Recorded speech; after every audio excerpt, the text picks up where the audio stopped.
वहीं कोटा में नाली निर्माण को लेकर के ठेकेदार की करतूत सीसीटीवी में रिकॉर्ड हुई है। यहां पर सुभाष नगर इलाके में सीसीटीवी में रिकॉर्ड हुआ घटिया नाली निर्माण की पोल इससे खुल गई है और साफ तस्वीरों में देखा जा सकता है कि किस तरह से ठेकेदार की लेबर फ्रेश गिट्टी की जगह पर रोड खुदाई में इंटरलॉकिंग से निकली हुई सीमेंट और गिट्टी का इस्तेमाल नाली निर्माण के लिए कर रहे हैं। सीसीटीवी सामने आने के बाद स्थानीय लोग बेहद नाराज हैं। इस मामले में स्थानीय बीजेपी के पार्षद नवल सिंह ने इसकी शिकायत यूआईटी के अधिकारियों से की है। पार्षद ने आरोप लगाए हैं कि कॉलोनी में नाली निर्माण के दौरान यूआईटी के अधिकारी मौके पर मॉनिटरिंग के लिए नहीं आते हैं और इसीलिए ठेकेदार मनमानी कर घटिया निर्माण का इस्तेमाल करते हैं।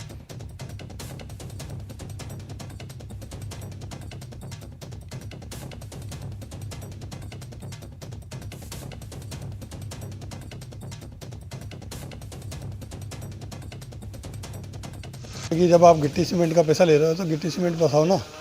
आप ईंटें फंसाने से या फिर आप अगर काम नहीं कर रहे हो तो ये अच्छी बातें नहीं है। ये भ्रष्टाचार का कहीं ना कहीं बू आ रही है। इसमें भ्रष्टाचार चरम सीमा पे है और अधिकारी लोग भी बिल्कुल या तो कहीं उनको ज़्यादा ड्यूटी भी दे रखी है इसलिए ध्यान नहीं दे पा रहे, या फिर हो सकता है कि वो भी कहीं ना कहीं इसमें है।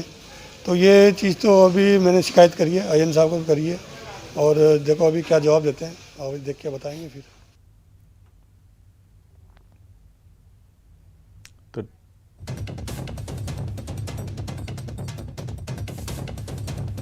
जिस तरह से घटिया निर्माण सामग्री का इस्तेमाल किया जा रहा है, ये तस्वीरों ने पोल खोल दी है। उधर जोधपुर के मथुरादास माथुर अस्पताल में भर्ती आरटीआई एक्टिविस्ट अमराराम ने भूख हड़ताल शुरू कर दी है। अमराराम ने मुख्य आरोपियों की गिरफ्तारी की मांग को लेकर शुक्रवार रात 8 बजे तक का अल्टीमेटम दिया था, लेकिन उसकी शिकायत का निपटारा नहीं हुआ तो वो भूख हड़ताल पर बैठ गए। अमराराम ने अपराधियों के राजनीतिक संरक्षण दिए जाने का आरोप लगाया है। इसे लेकर के अमराराम ने बाड़मेर के एसपीओ को पत्र लिखा है।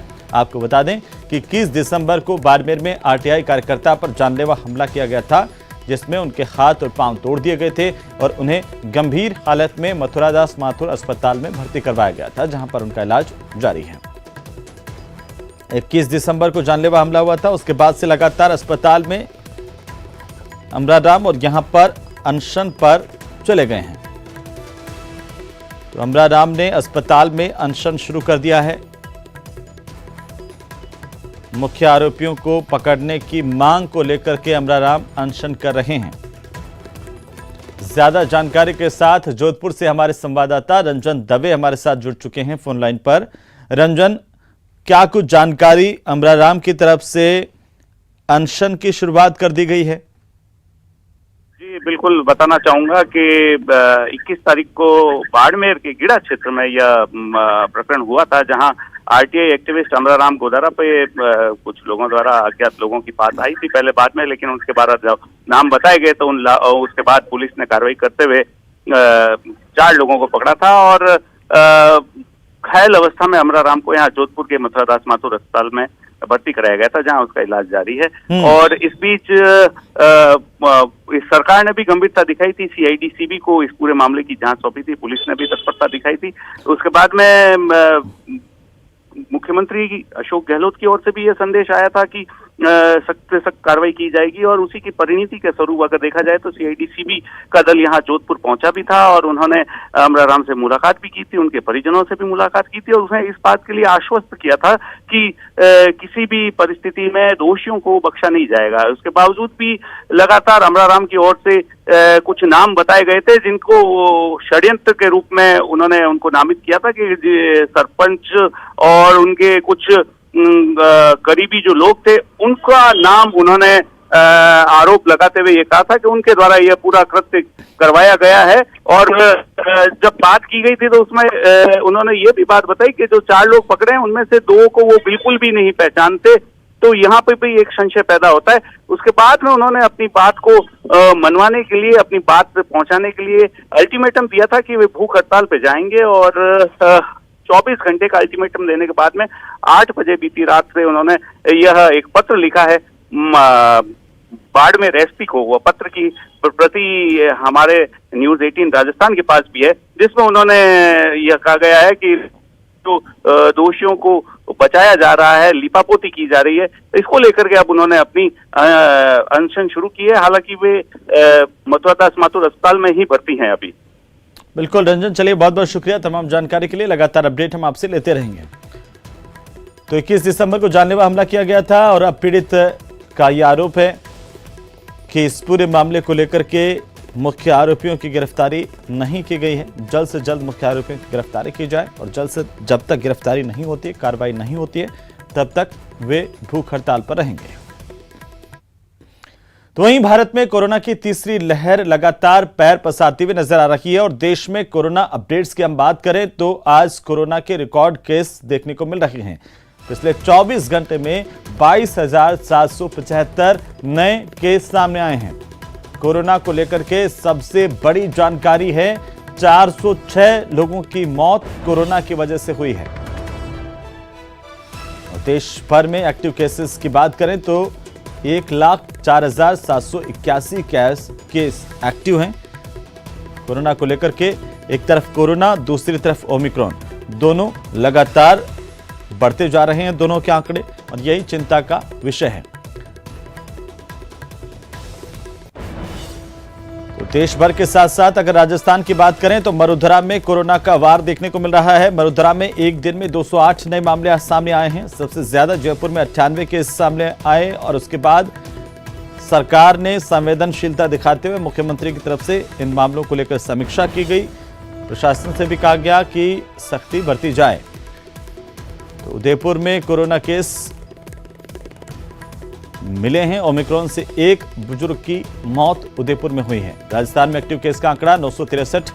प्रदेश में पिछले 5 दिनों में 747 कोरोना केसेस सामने आ चुके हैं और इस तरीके से लगातार कोरोना के मामले बढ़ते जा रहे हैं। और चलिए अब हम ग्राफिक्स के जरिए आपको बताते हैं कि आखिरकार मरुधरा में राजस्थान में कोरोना का ग्राफ किस तरीके से बढ़ा है। इस ग्राफ को ध्यान से देखिए, एहतियात बरतिए, सतर्क रहिए। सरकार लगातार कह रही है सतर्क राजस्थान का नारा दिया गया है।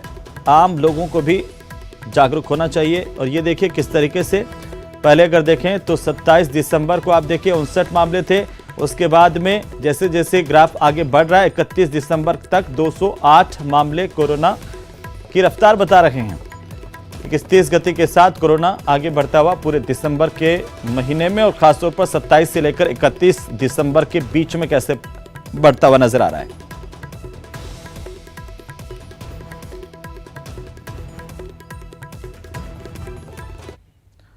तो वहीं करीब 2 साल के इंतजार के बाद देश भर में बच्चों को साल 2022 से वैक्सीन लगाने का प्लान है। देश में 3 जनवरी से 15 से लेकर के 18 साल तक के किशोरों को कोरोना वैक्सीन लगाई जाएगी। इसके लिए आज से रजिस्ट्रेशन शुरू हो गया है। केंद्र सरकार की गाइडलाइन के मुताबिक अभी इस एज ग्रुप के बच्चों को केवल कोवैक्सीन ही लगाई जाएगी, क्योंकि हाल ही में DCGI की तरफ से कोवैक्सीन की बच्चों को दी जाने वाली वैक्सीन को मंजूरी दी गई है। तो आज से रजिस्ट्रेशन करवा सकते हैं। कोविन ऐप पर जाकर के रजिस्ट्रेशन करवा सकते हैं। अपने बच्चों को टीका जरूर से लगवाएं। सरकार की तरफ से भी ये कहा गया है, अपील की गई है। वैक्सीनेशन के लिए रजिस्ट्रेशन की प्रोसेस आखिरकार क्या है वो हम आपको बताएंगे। आपकी टीवी स्क्रीन पर है कि सबसे पहले आपको कोविन ऐप पर जाना है और कोविन ऐप को खोलना है, अपना मोबाइल नंबर उस पर डालना। उसके बाद आपके फोन नंबर पर एक OTP आएगा, OTP डाल करके लॉगिन कर लेना है। जब कोविन ऐप लॉगिन हो जाता है तब आप Aadhaar card, driving licence, PAN card, passport, pension passbook, NPR, smart card या फिर वोटर ID या राशन कार्ड, कोई भी एक फोटो ID प्रूफ जो है वो आपको चुनना है। अपने द्वारा चुनी गई ID का नंबर, नाम उसमें डालना और इसके बाद जेंडर और डेट ऑफ बर्थ को चुनना है। इसके बाद वैक्सीनेशन सेंटर की लिस्ट आ जाएगी। जब वैक्सीनेशन सेंटर की लिस्ट आपके मोबाइल पर कोविन ऐप पर खुल जाती है, इतना प्रोसेस होने के बाद, तो आप ये सेलेक्ट कर लें कि कौन सा सेंटर आपके नजदीक है जिसमें आपको वैक्सीनेशन करवाना है। अब वैक्सीनेशन की डेट, टाइम और वैक्सीन को सिलेक्ट करना है और सेंटर पर जाकर के वैक्सीनेशन करवाना है। इसमें बिल्कुल भी कोताही, बिल्कुल भी लापरवाही नहीं बरतनी है, क्योंकि जिस तेज गति के साथ ओमिक्रॉन बढ़ रहा है, कोरोना की तीसरी लहर हम सबके सामने है, वैसे में थोड़ी सी भी लापरवाही खतरनाक साबित हो सकती है। तो हर बच्चे को टीका लगवाना है। और अब बात किसानों की।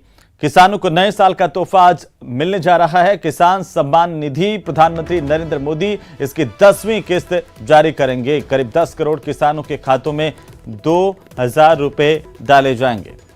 वीडियो कॉन्फ्रेंसिंग के जरिए इस दौरान मुख्यमंत्री अशोक गहलोत जुड़ेंगे। और आपको बता दें कि प्रधानमंत्री नरेंद्र मोदी आज भरतपुर के मधुमक्खी पालकों से भी सीधा संवाद वीडियो कॉन्फ्रेंसिंग के माध्यम से करेंगे। तो नया साल का मौका, किसानों को 2000 की राशि उनके खातों में सीधी ट्रांसफर की जाएगी। प्रधानमंत्री नरेंद्र मोदी ये राशि बटन दबा करके ट्रांसफर करेंगे।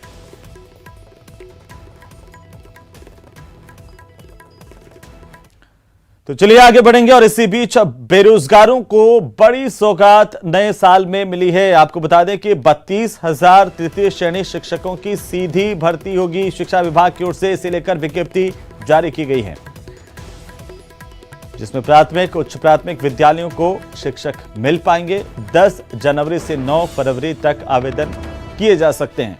विशेष शिक्षा के अभ्यर्थियों से ऑनलाइन आवेदन आमंत्रित किए गए हैं। पदों की जानकारी विभागीय वेबसाइट पर उपलब्ध है। तो ये बड़ी खबर, बड़ी जानकारी नई सुबह, और साथ ही साथ बेरोजगारों को एक बड़ी सौगात राज्य सरकार की, गहलोत सरकार की लगातार एक के बाद एक विज्ञप्तियां जारी हो रही हैं। 32,000 तृतीय श्रेणी शिक्षकों की सीधी भर्ती को लेकर विज्ञप्ति जारी की गई है। तो वहीं टोंक बीजेपी की आक्रोश रैली से जुड़ी बड़ी खबर हम आपको बता दें कि टोंक बीजेपी की आक्रोश रैली स्थगित होने के बाद पार्टी के प्रदेश अध्यक्ष सतीश पूनिया मालपुरा के नगर पालिका अध्यक्ष के घर धार्मिक आयोजन में शामिल हुए। इस मौके पर उन्होंने कांग्रेस सरकार पर जमकर निशाना साधा। पूनिया ने कहा कि आक्रोश रैली में शर्त लगाने को लेकर प्रशासन पर उन्होंने हमला बोला और कहा कि जिला प्रशासन और जिला पुलिस सरकार के गुलाम बनकर के काम कर रहे हैं। सतीश पूनिया ने चेतावनी भरे लहजे में कहा कि सरकार आती है और जाती है, समय रहते समझने में ही टोंक प्रशासन की भलाई है।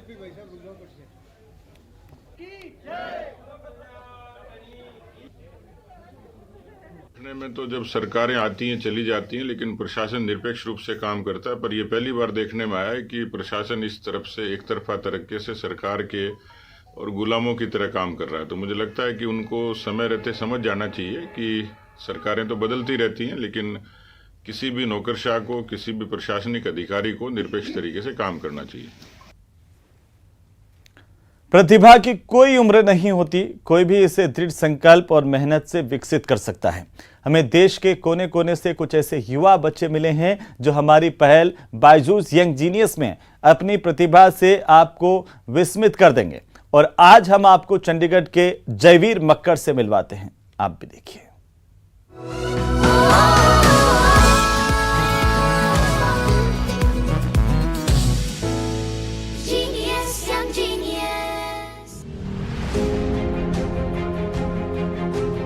चंडीगढ़ के रहने वाले 13 साल के जयवीर मक्कड़ की प्रतिभा का हर कोई कायल है। 5 साल की उम्र से घुड़सवारी कर रहे जयवीर का कोई सानी नहीं है। उनके नाना रिटायर्ड कर्नल ओपी दहिया अपने फार्म हाउस पर घोड़े पालते हैं, जिसकी वजह से जयवीर की घुड़सवारी में दिलचस्पी जगी। Horse riding was just one of the most fun sports back then, and also I have had a liking towards animals, horses, dogs, all kinds of animals, so it was fun. Chandigarh horse riding school में उन्होंने घुड़सवारी के गुर सीखे और junior national घुड़सवारी championship की कई कैटेगरी समेत चंडीगढ़ और दिल्ली हॉर्स शो में मेडल जीतकर परिवार का नाम रोशन किया। दिसंबर 2020 में जूनियर नेशनल घुड़सवारी चैंपियनशिप में उन्होंने गोल्ड मेडल अपने नाम किया। जयवीर को बेस्ट राइडर के खिताब से भी नवाजा गया। He won 3 gold medals at the last Junior Nationals 2020 at New Delhi. That was by far amazing, and he got the best rider trophy at the Nationals, which is good. Jaiveer ने कम उम्र में ही भारत में शो जंपर का मुकाम हासिल कर लिया है। आने वाले समय में जयवीर सीनियर इवेंट्स की तैयारी कर रहे हैं। उनका सपना ओलंपिक में भारत की नुमाइंदगी करने का है और वो मानते हैं कि मेहनत और लगन से कोई भी मुकाम हासिल किया जा सकता है।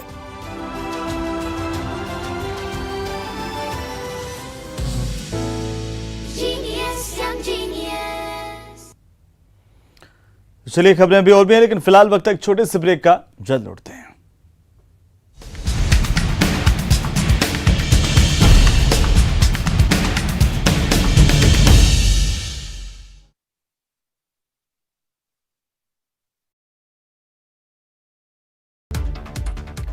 भारतीय under 19 team Asia cup champion बन गई है। उसने शुक्रवार को दुबई में खेले गए फाइनल में श्रीलंका को डीएलएस मेथड के तहत 9 विकेट से मात दी।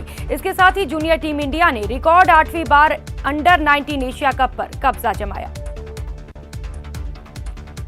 प्रधानमंत्री नरेंद्र मोदी 2 जनवरी को मेरठ में मेजर ध्यानचंद खेल विश्वविद्यालय का शिलान्यास करेंगे। इस विश्वविद्यालय को लगभग 700 करोड़ रुपए की लागत से मेरठ के सरधना शहर के सलावा और कैली गांव में बनाया गया है।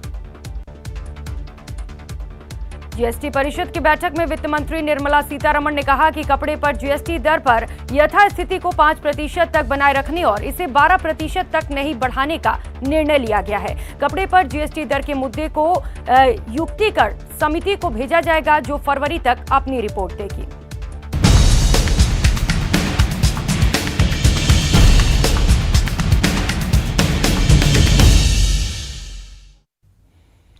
तो चलिए ब्रेक के बाद एक बार फिर से आपका स्वागत। और इसी बीच अब बड़ी खबर हम आपको बता दें, सीकर में सड़क हादसे में खाटू श्याम जी के दर्शन करने के लिए पहुंच रहे 24 श्रद्धालुओं के घायल होने की खबर है।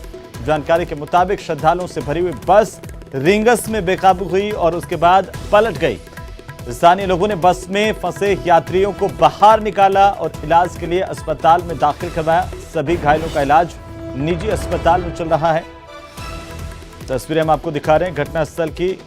इस दुर्घटना के बाद की पहली तस्वीरें।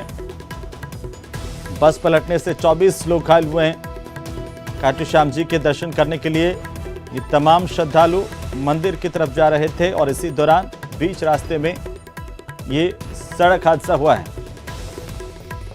तेज रफ्तार बस के पलटने से 24 लोगों के घायल होने की खबर है। सभी श्रद्धालु खाटू श्याम जी दर्शन करने के लिए जा रहे थे और इसी दौरान हादसे का शिकार हुए।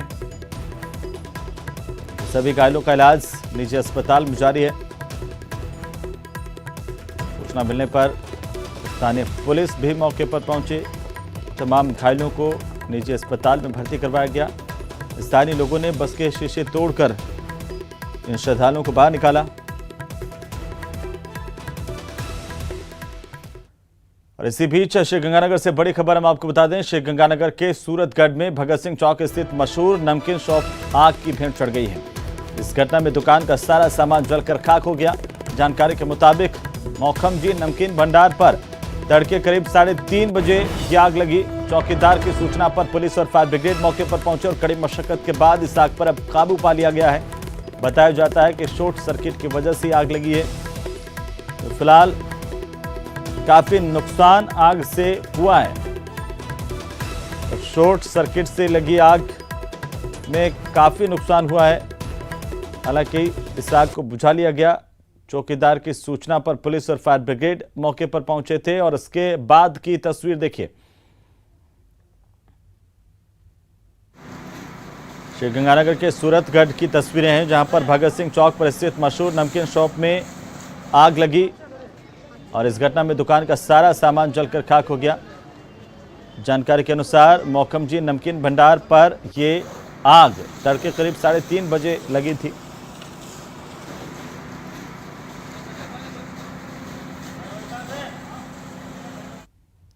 तो चलिए आगे बढ़ेंगे। जोधपुर में नए साल के पहले दिन लोगों का मंदिरों में तांता लगा हुआ है।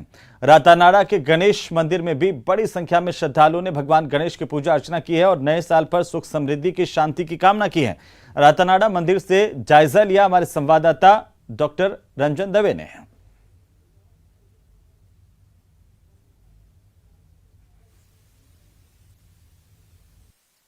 साल 2022 के पहले दिन की शुरुआत और पहले दिन की शुरुआत जोधपुर के प्रथम पूजनीय गणेश मंदिर के साथ।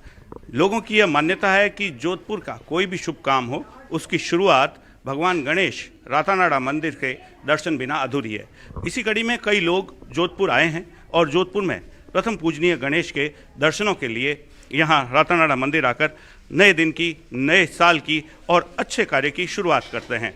बड़ी संख्या में लोग यहाँ सवेरे से ही मंदिर में आकर अपने नए साल की शुरुआत कर रहे हैं। हालांकि बीते दिन बड़ा जश्न रहा जोधपुर में, उसके बावजूद सवेरे मॉर्निंग जल्दी उठकर लोग मंदिर की ओर पहुँचे हैं और अपने इष्ट देव को ध्या रहे हैं और यही कामना कर रहे हैं कि जो समय जोधपुर ने देखा है वह समय फिर से देखने को नहीं मिले। कोरोना का जो काल जोधपुर ने देखा, जोधपुर ने जो भयावह स्थिति देखी, उससे उबरने और सुख शांति की कामना करने के लिए यहाँ पहुँचे हैं। हमारे साथ में मंदिर के पुजारी जी, क्या मान्यता है इस मंदिर?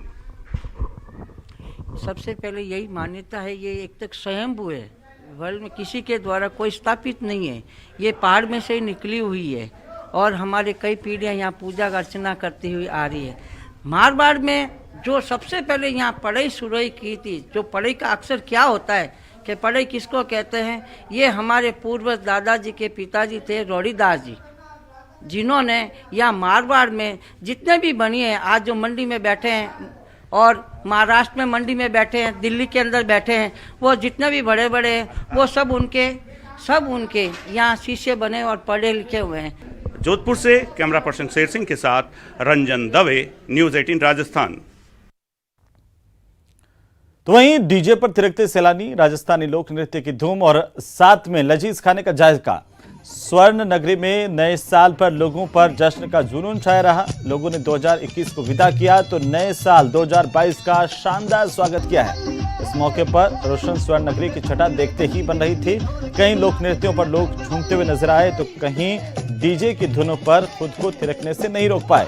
धोरों और रिजोर्ट में भी सब आतिशबाजी के साथ नए साल का स्वागत करते हुए देखे गए।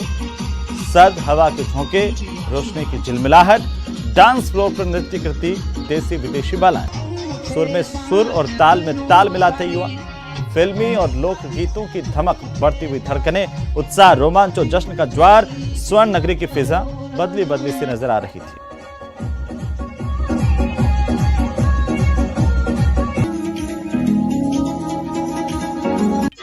2021 को अलविदा कर 2022 के स्वागत में लोग थिरक रहे हैं, डांस कर रहे हैं और खुशियां मना रहे हैं।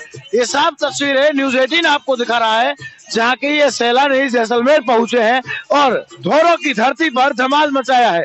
नए साल का स्वागत कर रहे हैं। हम इनसे बात करने का प्रयास करते हैं, किस तरह जो है वो जैसलमेर पहुंचे हैं, किस तरह आनंद ले रहे हैं जैसलमेर में।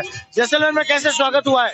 We could find a new culture over here, a new religion could be found, and the food and the taste of this place is really amazing. This place is really amazing. We could find something new here and could enjoy this year. Now next year we'll be again reaching this place. कहीं ना कहीं जैसलमेर को लेकर बड़ी खुशियों का माहौल है। भैया जैसलमेर आए हैं, कैसा लग रहा है नया साल का जश्न? बहुत बढ़िया, एंजॉय, फुल एंजॉय, और इससे ज्यादा अच्छी कंट्री हमें कहीं नहीं, कोई भी सिटी नहीं दिखी। जो हमने जो एंजॉय यहाँ पे कर रहे हैं, हम कहीं भी नहीं कर रहे। इससे ज्यादा एंजॉय नहीं कर सकते हम लाइफ में। हमने फुल एंजॉय किया, फुल मस्ती करी है, और जो जहाँ पे आए हैं यहाँ पे, इससे बढ़िया वो नहीं है, रिसोर्ट नहीं है कोई। नए साल पर लोगों को क्या कहना चाहेंगे? नए साल पर, नए साल के सबको पहले तो सबको हैप्पी न्यू ईयर कहना चाहूंगा। मैं सबको विश करना चाहूंगा हैप्पी न्यू ईयर। सब नया साल सबके लिए मंगलमय हो, बहुत बढ़िया हो, और मेरी दुआएं सबके साथ हैं, आप सबके साथ। कहीं ना कहीं 2022 को लेकर खुशियां बटोरने नजर आए। मैडम 2022 को लेकर क्या कहेंगे 2022 को लेकर? सबके लिए 2022 सबके लिए अच्छा हो। हैप्पी न्यू ईयर हर न्यूज चैनल के लिए। और मैं भी चाहूंगा कि आदमी सीखे, जो गलतियां किसी से होती हैं वो छोड़ के आगे चले। कहीं ना कहीं जो है वो गलतियां छोड़कर आगे बढ़ने की बात कह रहे हैं। हमारे साथ कुछ और लोग भी हैं, उनसे भी बात करते हैं। जैसलमेर आए हैं, कैसा लग रहा है नए साल पर? बहुत ज्यादा अच्छा लग रहा है। बहुत ये जगह बहुत अच्छी है। You should experience everything here. It's like the food is really great. The culture is really great. You should experience everything here. Shrikant Vyas, News 18 Jaisalmer. तो सभी दर्शकों को नववर्ष की बधाई और शुभकामनाओं के साथ मुझे दीजिए अनुमति। नमस्कार।